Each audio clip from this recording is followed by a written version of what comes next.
All right, everybody, welcome back to the Yankee and the Brit's MMA Underground, and I'm Jay. He's Maddie, and today we got a special guest for you, Rachael Lippert, fighter out of my home state of Wisconsin, so I had to represent. Rachael, thank you so much for being here. No problem. I like your sweater. And then I'll just start out so people know right away, and if I missed anybody or anything, you can let me know. But you fought in Cage Aggression, FAC, The Chosen Few, NEF, LFA, Three River Throwdown, and Pure. Yep. Wow, you've moved around, making a name for yourself, I guess. Because I'll tell you, I watched your last fight against Claire, and I'm not even going to try to pronounce her last name. Sorry, Claire. But you tried to kick that girl's leg straight off her body.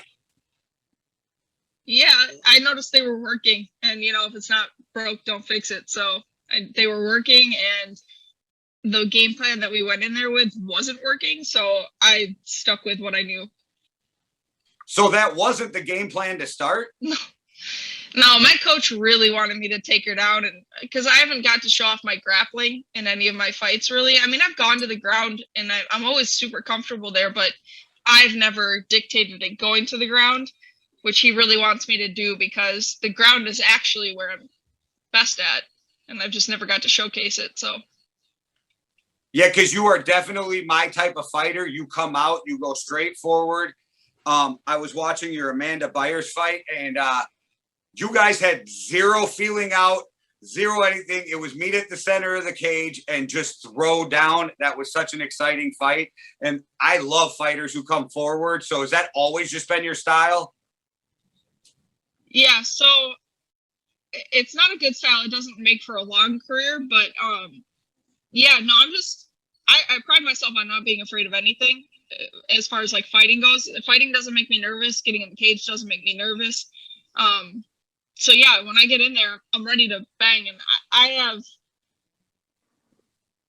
I've never been happier than I am when I'm in there. So I mean, I'm at my best every time. Like whether I feel good or whether the camp went right, I'm still always at my happiest in that 9 active minutes in the cage for now. So yeah, I go in there and I enjoy it. I don't think too much about anything, which is probably terrible, but I go in to throw, and that's why it is so hard for me to do the whole take them down, because it's safer. It makes for a better career, a longer career, I should say, but it's just not as entertaining, and I'm there to have fun and entertain and to win, obviously, but at what cost?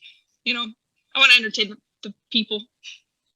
No, that's definitely true, because no matter what happens in any round, the smile you get up with, one of the fights you got up and you were on the bottom at the end of the fight and you got up cheering, hooting, hollering, the smile. So I'm guessing, because we were talking before the show, we started recording, I was going to ask you about if there was any extra nerves with your fight against Amanda Byers being on Fight Pass, but it didn't seem like you even acknowledged or even realized the size of what was going on. I didn't. And see, somebody asked me that with that last one on Cage Aggression. They were like, "Oh, are you excited to have made it to Cage Aggression?" I was like, "Is it a big deal?" Like, I didn't realize. I'm not to be rude, but like I didn't know that was like something I had accomplished. To me, it's another card, it's another fight.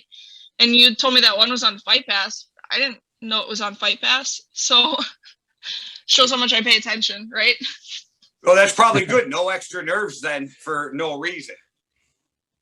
Yeah. And also my coach calls me a show pony. He says that I thrive under the lights. Like the bigger the stage, the better, I go out and show off. So I don't know. I don't think lights make me nervous at all.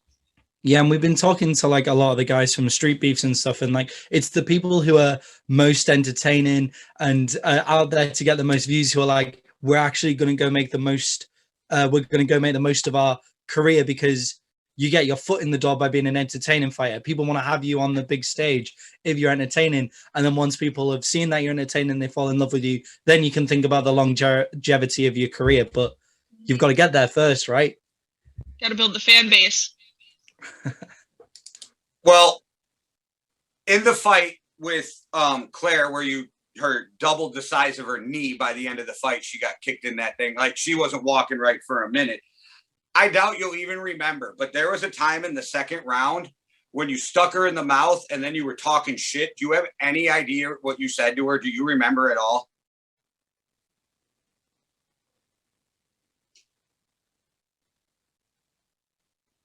So I don't ever, this is going to sound stupid, but I've never talked shit in any of my fights. So if I said something to her, it was actually something encouraging.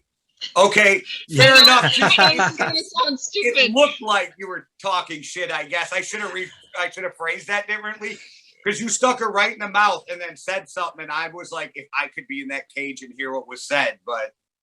Well, I'll have to go back and look what round it was in. Two. Do you happen to remember the second round? Middle of second round. But no, man, I probably just said something like, come on, or something like that. But like, there was a time, and it was like my third fight where I had her on the ground and I was just like ground and pounding this chick out. And I was like talking to her. I was like, come on, get back up. Like, come on, don't give up. Like, she's just probably like, what the fuck? But, you know, I just felt bad. I didn't want to break her. I wanted her to get up and fight back, you know, and like, I don't know. I've never talked shit in any of my fights, even in the Amanda Byers one, where there was a little bit of bad blood. Even during that one, we didn't talk shit. There was no feeling out period. We were both ready to go out there and finish this shit off. But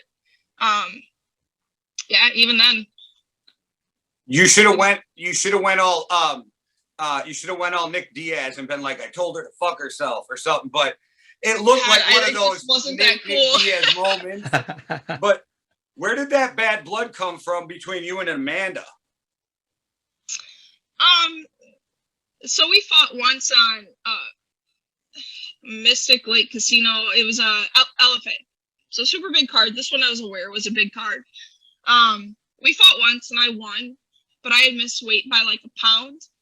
I think it was my second time ever down to 115, and I dominated the fight all 3 rounds. And she, from what I was told, and you know, take this for what it's fucking worth, she was telling people that I only won because I had that extra weight. But mind you, I had stopped sweating. Like, I cut so much weight, I stopped sweating. I didn't rehydrate properly. Like, I wasn't sweating the next day for the fight either. And yeah, so I was in rough shape. The commission wouldn't let me go cut the extra weight because I offered. I was like, I'll go get rid of this pound if I just ran out of time. And the commission was like, no, they either take it as is or you don't fight. And so they decided to take it, which when you take it, you take the chance that they might come in bigger than straight. That's the choice you made. But also, you know, yeah, I was a pound heavier, but I was in much worse condition than her. So I won, and she said I only won because of the extra weight. Well, then we fought again. This is the second time I've ever missed weight. Both of the times were with this chick. I missed weight again by a pound, and that's why we moved up since. Again, but I had sauna burns. I was in the sauna for 7.5 hours. I had sauna burns on my face. I wasn't sweating before the fight. I'd actually almost given myself hypothermia, because if you stay in the sauna too long, you can actually do that to yourself, which I didn't know. But I was trying to drink water and I kept puking it back up. And so for that fight, I missed weight again. And the bad blood was for the missing weight, and I was ready to go shut her up, but then I fucking missed weight again. And then we went out there and we had what I thought was a pretty close fight. I mean, maybe I gotta watch it again. I thought it was closer than they said it was, but yeah, just she's a bad luck charm as far as me making weight. Well, you'll have to get her to come up to 125 and go for the trilogy. She's little. I think she's fought at 105. So her making 105 is like me making 115. Like, she can do it, but it's super rough on her body. I can do 115, but it's super rough on my body. I've since gone up to 125 to fight Claire, and I mean, I felt good. I still had to cut a few pounds of water, but it was just a few. It wasn't like 10, and I wasn't dying. So, you know, I just think I found my home at 125. I think you might be right. Not that I'm some expert, but watching you fight Claire, you ended up with a 10-8 round in that fight from one of the judges, and you owned that fight from the beginning till the end. There was a time where you threw a head kick that your toes grazed her face, and if you would have landed that clean, you'd have slept her. Yeah, I was misreading that head kick too. My coach was yelling head kick, and I was like, fucking where? And then I just threw it because I was like, all right, I guess I'll throw it. And it did land, but you're right, it didn't land flush. They actually meant the other side. Okay. Because every time I would throw that leg kick, she started dropping her hands. So what they wanted was for me to like fake the leg kick and throw it up high and just crack her. And my dumbass threw it on the other side of her head. I even wrote in my notes, she kept dropping her hands because you kicked her in the leg so many times. She was worried about that leg. That there was a couple times where I thought you might have took her head off with a kick. Oh yeah, and that's what they were telling me too, but I wasn't piecing it together because I'm so stupid. But yeah, there's a point in the fight. It was like the third round. I kicked her in the leg again, and she backed up, and she goes, "Shit!" I was like, I felt really bad afterwards because she was super nice to me the whole entire time. Like before the fight, she found someone to get my hair braided and all this crap, and then right as the fight ended, and her leg looked like that, I was like, "Oh my god, I'm so sorry." Yeah, but I don't think you should be sorry about like going out and executing a game plan just to beat somebody up. Like I don't think it's something to be particularly sorry about. I just wanted to quickly move it onto the more human side, like outside of the fighting and stuff like that. So we don't have very many female fighters over in the UK. Like MMA isn't as big in the UK as it is in the US, and there are starting to get a lot more female fighters as well. And I was wondering what kind of advice you would have for anybody starting out in the world of MMA who's female. Who's female? Okay, so yeah. So my advice to anybody starting out, I mean, I guess you could say it specifically for females, is take every opportunity. I don't necessarily have the best amateur record, but I've taken every opportunity given to me, no matter how high the odds were stacked against me. And I feel that I've gotten to learn a lot that will help me in my pro career due to that. I've traveled all over, like you named off all the cards in the beginning that I had been on. I've traveled all over to fight, and traveling to cut weight presents its own issues, right? You think you got a sauna, you go to the sauna, doesn't work, now you got to improvise. Those are all things that like I've had the luxury to learn as an amateur that a lot of girls who just do 3-4 fights and then go pro, they don't get that. They don't get that different look at things. So take every opportunity. Your amateur career is the time to learn. It's not a time to stack up a 10-0 record and go pro having learned nothing. It's the time to do the dumb shit, like fight. Like, I mean, I fought at like 145 all the way down to 115. It's the time to do the dumb shit. Get it out of your system, get it out of the way, learn your lessons early.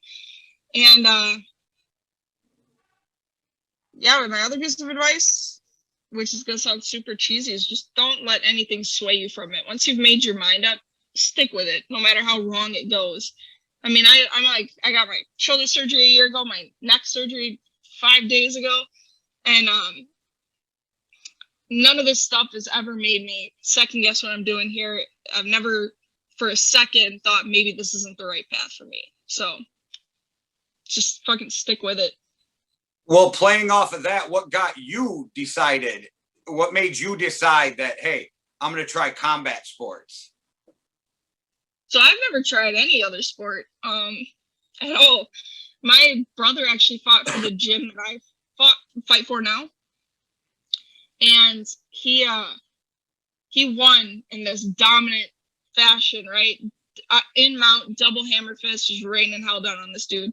And I was like, that looks so cool. And he looked so comfortable. And we're very similar like that. I thought maybe I might belong there. And so I started it, and he was like, there's no way you'll stick with it, right? Because this shit's not easy. And I was overweight. I think I was like 160 when I started. Never done a sport in my life. He's like, you'll never stick with it. And yeah, here we are 6 years later. I'm still here, still fighting, still going strong. I've gone through so many camps. I can't even fucking count them all. And he's no longer fighting. So I feel like I won that. But yeah, just watching my brother. So where do you and your brother train out of? Just to give a shout out to your camp. We train out of Fearless MMA in Janesville, Wisconsin. We're a small gym, but we get it done. The owner, Patrick Delgado, is a professional fighter, and he's a jiu-jitsu black belt. And then we have a Muay Thai coach there, Uriel Perez, who is just super like technical. Like he picks. I give him crap because I tell him he says I don't do anything right, but he's just so like. As soon as you think you fixed the flaw, he finds another flaw, and I love it. But yeah, we're one of those small gyms nobody's ever heard of, but we love visitors if anyone's ever in the area. Well, you know what? It just takes one champion to change that, because there was a time in Milwaukee, Wisconsin, where nobody had heard of MMA until Rose Namajunas, Doug Rose, and Anthony Pettis. And it just takes one fighter to put that that gym on the map. And maybe you can do that for them, because like I said, you were exciting to watch. That coming straight forward, and I feel like you're a zero fucks given fighter. I would definitely say that describes me for sure.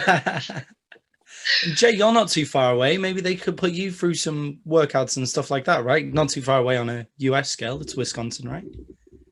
No, I'm only a couple hours from Janesville, but you do know how freaking lazy I am, right? I think it would be the perfect time for you to start getting into some MMA stuff just before this street beef stuff starts to kick off near Wisconsin, and then you can go get in some fights over there. Go see if Rachel can rip my arm off like out of socket for me or something. Brazilian jiu-jitsu. Yeah, you got to give me like a month. Yeah, you know what? Heal up.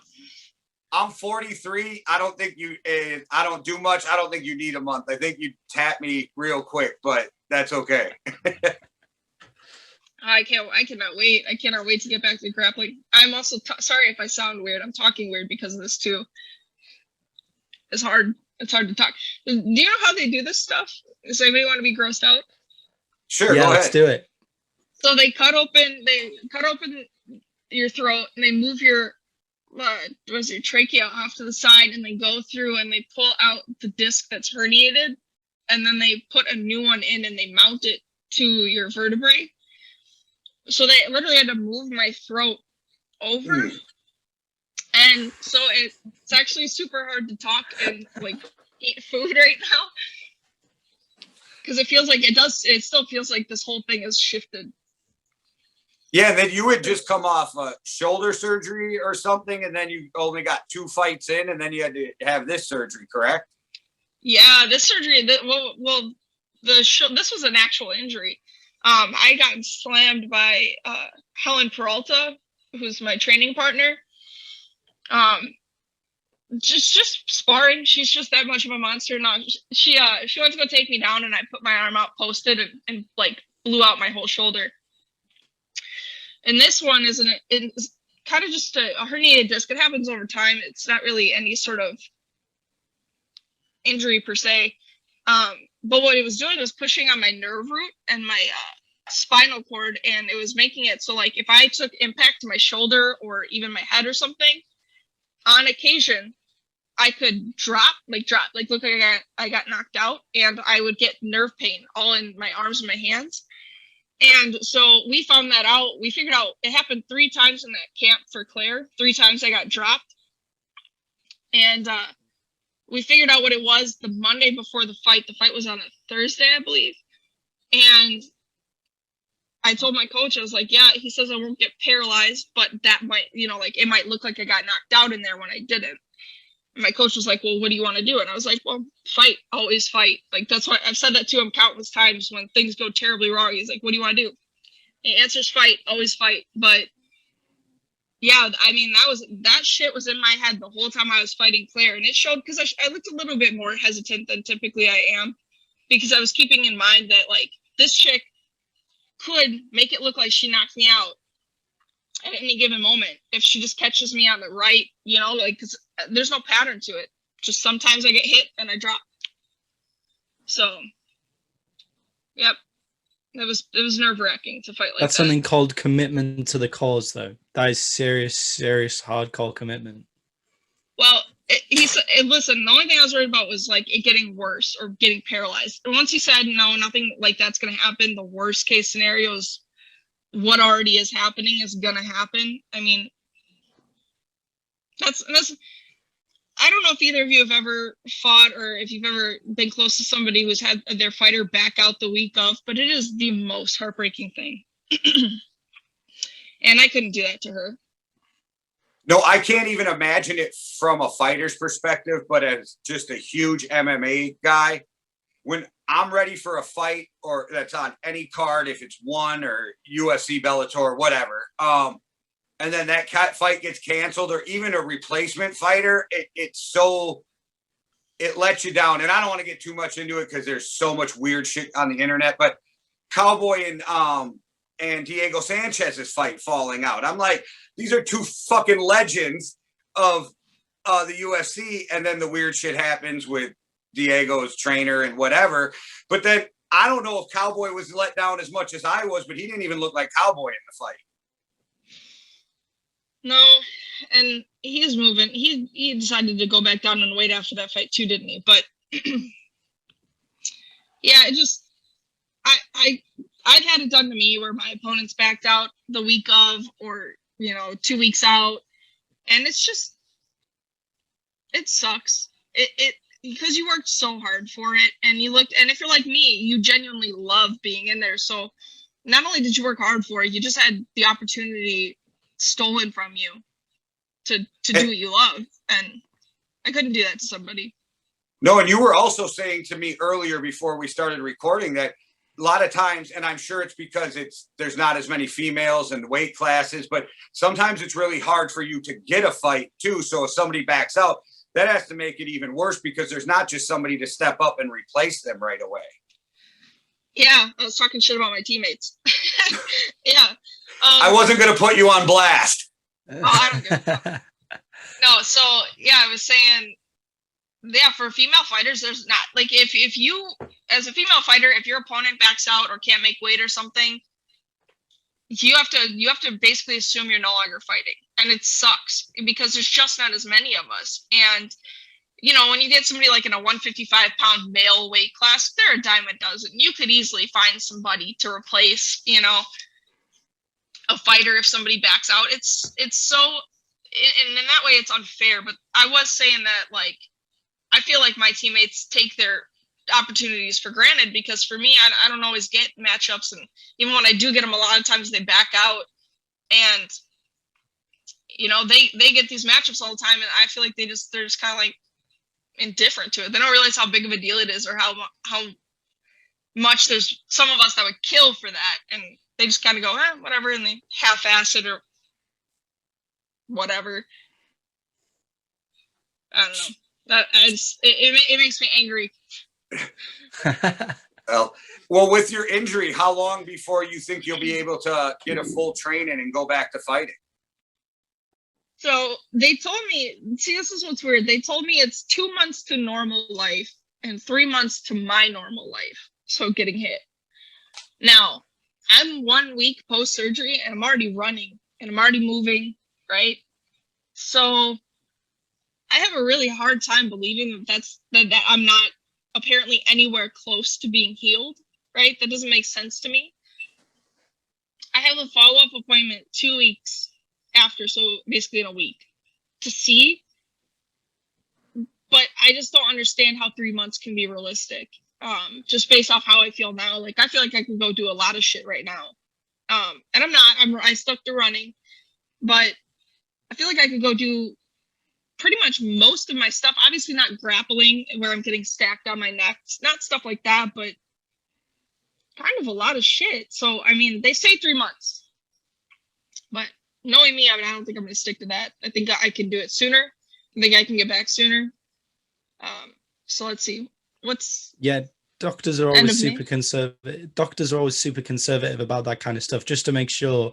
And they always say things like, "Oh, you better not drink after doing that kind of stuff as well," just because, well, you better not drink in general. They're always like super conservative. Like, to take it to the NFL, Dak Prescott's leg, he was meant to be out for like a season and a half, and now he's ready before the season's even started and stuff like that. They give you the time much further in advance, so then you can exceed expectation and be much more mentally happy with yourself and the fact that you're ready to go. But you know, maybe it will be 3 months, but it sounds like it's probably not going to be, and you're going to have to keep us up to date with that. Yeah, I'm gonna aim for September for getting a fight in September. If the doctor does happen to say, hey, it's gonna take you a while, but I'm gonna try to stay sorry, in shape and near my weight, so that way when it does come time, I'm not getting ready for a fight. It's just a matter of taking the fight and making it to the date. That being said, I think that those times that they give you, they're for the average person, maybe like an older person. I'm not only am I young, I'm also an athlete, so I'm gonna heal faster. So I know I'm not gonna be out for 3 months. There's no way. I won't let it happen. Well, I like to hear that because, like I said, you're my type of fighter, straightforward, in their face. I just can't get enough of that. Most of the fighters that are my favorite fighters in any MMA promotion, it's those type of fighters. I'm a Thug Rose, but I'm a homer. So Joanna Jędrzejczyk, straightforward, punch you in the face. Cody Garbrandt, except for last night. Those type of fighters, those are the guys. I mean, those are the type of fighters, though, when I know, like Joanna and Thug Rose, I was like, this is going to be epic. So when I watched you fight, I was just like, she just comes forward. She doesn't stop. I just love it. You can get punched in the face and give a smile. I have way too much fun. And so I guess I can't speak for Maddie, but I'm very excited to see you fight again. I'm sure he's excited. I am as well, by the way. I just want to put that out there that I am also excited for you to fight again. And then I saw that you have a clothing line now. So I am sponsored with MAIN-EVNT apparel. Okay. And they made my fighter shirts. Man, they made it so easy. So as you could probably tell from the fact that I never know what promotion I'm fighting for or whether or not they're on Fight Pass, I don't pay attention to anything other than fighting. So everybody was asking me when I would get fighter shirts made, and I could never commit to it because it's a lot of work and it's a lot of follow-up and you got to ship things. Man, MAIN-EVNT made it so easy. They were like, oh yeah, we'll design a shirt and then people can just order it from our website and we'll ship it out to them. You don't do anything. And then we just cut you part of the commission. And I was like, so I have to do nothing but share this link? And they were like, pretty much. And so I started working with them. Man, they made my life so easy because I don't give a shit about selling shirts. I don't give a shit about, you know, what promotion I'm fighting at. I don't give a shit about advertising. I give a shit about training and showing up to fight. That's it. So anything that can make my life easier. Also social media. I don't have near as many followers as I feel I should. I think I'm kind of entertaining, but I just can't do it. I can't sit there and post all the time. It's just so hard for me. So yeah, they made it so easy to get those shirts out. And where can people find those? Shit. There's a link on my Instagram at @_teamlippert. There's a link right at the top. It's one of those bit links. But otherwise, if you go to MAIN-EVNT Apparel, I don't exactly know the layout of their actual website, but best case scenario, go to my Instagram, click that link. You can buy a Team Lippert shirt. I fucking love seeing them out there, you know, for as little work as I wanted to do to get them out there. I love when people send me pictures wearing my shirt. It makes me so happy. I love that kind of support so much. Well, guys, I will find that link and I will drop it in the descriptions. I will make it super easy for everybody who's watching to find that link. I'll send it to you. Yeah, for sure. And then also, I'm sponsored by HK USA. They've been my like kind of A1 since day one sponsor. The guy that owns that takes such good care of all his fighters. I can speak for me specifically. I mean, he did a fundraiser for my shoulder to raise money for my rehab for that. And he's just the freaking nicest guy. And his gear, it comes from Thailand. It's legit gear. One thing I will always be able to, no matter where my career takes me, I'll always be able to say I will never let anyone sponsor me if it's not a product I don't believe in, right? So like I was buying his shit before I was sponsored by him. It's quality stuff. So if anyone needs new gloves, shin guards, sweaters, gear, any sort of like hand wraps, stuff like that. If you go to hkausa.com and use code Team Lippert, everything's Team Lippert. I think you get like 15 or 20% off for that too. So definitely. And then it lets them know I sent you. It helps me out too. But highly recommend his gear. You guys can see it on all my Instagram pictures and shit. I'm always in his gear. Yeah, Jay, you'll have to get some for when. Link also, sorry, man. You'll have to get some for when you go to the gym. You'll have to get some for when you turn up to the gym. You'll have to go get it from there. Get you some spiffy HK USA stuff to come and do class with me. So that Savage shirt you wear in some of your fights, that Savage top, I'm not sure if that's a sponsor or what, but it sure fits your fighting style. Yeah, so I'm actually a brand ambassador now, which is kind of not the same thing as a sponsor. But recently, everyone was telling me that I should be sponsored by them. But they didn't seem to take to me like that. But they told me to apply to be kind of a brand ambassador, so I get a discount through them. But honestly, if anybody. MAIN-EVNT is working on a sports bra, so I like the ones that go all the way to the top, even though right now they're rubbing. So I like the ones that come all the way up here. As soon as MAIN-EVNT does it, I'm gonna have to fucking ixnay those Savage barbell sports bras, because man, those guys just are not getting on my team. And they should, because you definitely fight like a savage, so they should jump on board. I don't know what they're thinking. Get on board, guys. I don't either, man. I don't know what they're thinking. Back that Brinks trick up, or back the Brinks truck up. Drop this lady her bag, and she will wear all your shit. It's that easy too. You don't even have to pay me. Like, that's the thing. I pick sponsors whose products I like. So like, you don't have to fucking pay me. It's gonna cost the what, $10 that it actually took you to produce that product. You know, it's not.